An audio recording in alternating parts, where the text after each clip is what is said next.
Здравейте всички!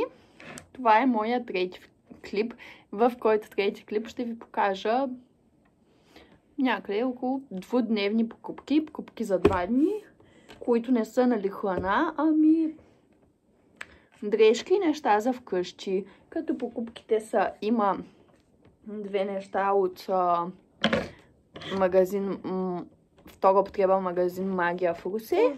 И всичко останало е в Пепко. От Пепко. И тази госпожица тук. И тя ще помага. Като искам да се извиня, че телефона ми снима в момента така на тази страна, но просто ми падна батерията навън. И трябваше сега да го сложим да се зарежда.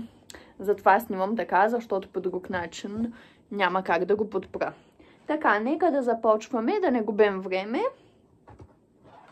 Започваме с магазин Магия. Това според мен е най-хубавия магазин дрехи втора употреба в Русе, който е от Русе, ще знае, с нали, нормални цени.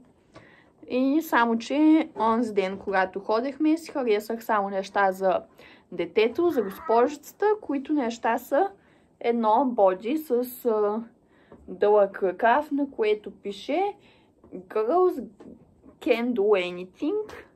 Много ми хареса и то е размер 18-24 месеца. Малко ще е широко, понеже тя е доста дребна, но по-добре широкичко пък, отколкото тясно. Тя така или иначе в момента и е по-добре да носи широки дрехи, така че е супер. Сега даже ще махаме и етикетите и всичко ще ходи за пране, защото все пак е втора употреба. Нямах търпение да снимам клип, но просто не знаех какъв да е.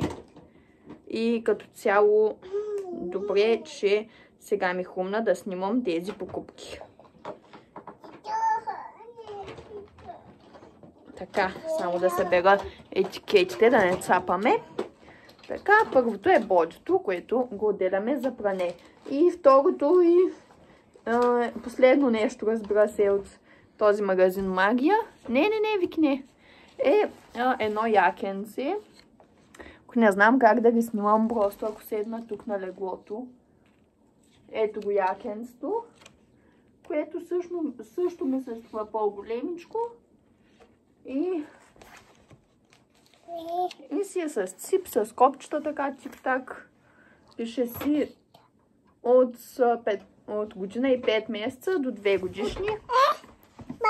Да, твоето е, но ще ходи за пране, мамо. Но нека да има якенца, че все пак доста така рязко застудя времето. Като цяло бяха много ефтини. В този магазин винаги бебешките дрехи са на 50%, почти винаги като отида.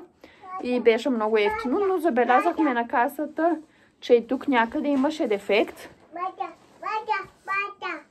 Някъде беше леко скъсано, пошева, но то съвсем не е проблем. Да, твоето е, отиди го остави за пране. Хайде отиди да помогнеш на мама. Я да видим, ще успея ли да те хвана. Ще отидеш ли? Да. Айде, не, в твоя кош за пране, не в нашия. Ох, не знам дали ще успея да я хвана. Давай. Давай, отиди го остави за пране. Но наистина ми помага. Хайде, отивай. Добре, продължаваме нататък. Много ме дразни този телефон. Впрочем, днес съм си сложила ежедневен грим, но това не е по повод на видеото. Аз даже не знаех, че снимам. Просто имах свободно време и реших да се направя. Къде хвърчат тези етикети? Ужас.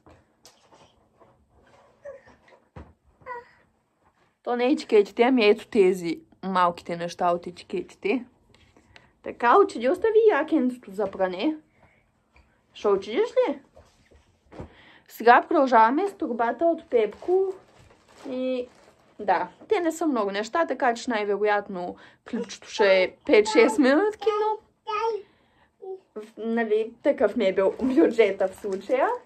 А и то като цяло имаше хубави неща в Пепко, наистина. Пепко са заредили много хубави коледни неща, но просто аз преценявам кое ми е нужно и кое не. Започваме с това, което е на госпожицата, мечета. Ела си яш мечетата. И продължаваме. Взех си маска за лице, като аз предишния път от Пепко си бях взела една друга синьо-зелена. Тази е лилава с цветя пише, че то пише на китайски, 2,50, но като цяло вършат работа маските им. По-евтини са отколкото маските в Kaufland, така че аз съм доволна. Чакай, не дай да вадиш още. Чакай. И да, трябва да си хидратирам определено лицето, понеже доста пъпки ми излизат напоследък и не знам от какво. То тук даже пише, че ревитализираща маска с екстракт от бажур. Да, но доволна съм. За 2,50 вършат работа. Продължаваме. Да, сега ще покажем. Взехме коледна блузка. Много лошо се вижда обаче. Трябва да си увелича яркостта явно. Която коледна блузка е с нещо като коте. С такива рубца. Не знам и аз, но ми хареса. Тя и миналата година имаше някаква такава подобна и бях взела, но остана на село. И тази година реших да й взема още една, понеже днес в яслата ни казаха, че ще имат коледно тържество. И викам, ай да си има една коледна блузка. Тази блузка е размера 12-18, т.е. 86 месеца. И беше на цена от 5,50, което наистина е много евтино.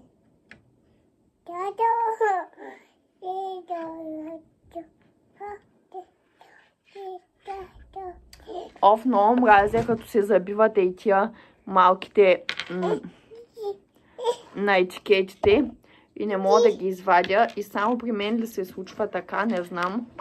Но това е всеки път. Да, ти имаш играчка от яйцето. Добре, стана най-сетне. Така. Продължаваме с следващото. Те нещата даже почти свършиха, но аз ви казах, че ще сме кратки. Следващото, което взехме е ето този коледен чорбогашник. Вики, нищо не се вижда, мамо. Който е с Мини Маус. Сега ще го отворя, за да се види по-добре. Мики Маус My Day. Пише Merry Christmas. Той също е в същия размер. И беше 6 лева. Сега ще видим, че ако ни е дълъг, може и да остане за до година. Като цяло чорбогашник не съм я пускала на ясла, понеже е в... Да, хапвай. Понеже в нашата ясла... То не е, че са по-капризни от към дрехи, но нали, искат нещо удобно, защото все пак вътре са 15-20 деца и да може да... Нали, да не се занимават само с вашето дете, да го преобличат, да му дигат гащите или някакви такива, да са удобно облечени децата, но аз до сега не съм я пускала с ясла на чорбогашник. Ще ги питам дали може. Ако може, ще си го ползва и за яслата. Пък ако кажат, че не е удобно, ще си го оставим за вкъщи. Ето го. Ето е тук отзад на дупето е Мики Маус с пак диадемка ушички, Merry Christmas. И тук на самата пета има такива звездички да не се хлъзга, което е много удобно също. Тя от миналата година има такъв подобен чорбогашник, наистина много са удобни. Дано да може да си го ползва и за яслата. Той също беше много ефтин, аз май казах 6 лева. И като цяло дрежките е това. И последните две неща, така като гледам. Едното е ето това, което пишеше, че за decoration, май за елхата. с мъничка елхичка и с гномче. И това е нещо като пощенска кутия, на което пише Merry Christmas. Като цяло имаше доста по-хубави големи декорации, но не успях да си харесам. Видях това и просто взех това, колкото да не сме капот към Коледа. То беше на цена от 5 лева. Малко е скъпичко, не знам защо. Най-вероятно е за ЛХ, но аз ще видя къде ще го позиционирам, понеже не знам дали ще си слагаме ЛХ все още. Ще му намеря място със сигурност. Много ми хареса като идея. Аз миналата година бях вманячена по тези коледни гномчета. Даже го оставям тук. И последното нещо, което се вземах, и нищо интересно като цяло, са за чантата мокри кърпи. Това е. Ами, мисля да ви казвам чао от днешния клип. И ако ви харесва моето съдържание, да се абонирате за канала. И не знам какво друго да кажа. Още не съм много начи с тези клипчета. Но това беше от нас. Хайде, ела, кажи чао. Чао! Чао!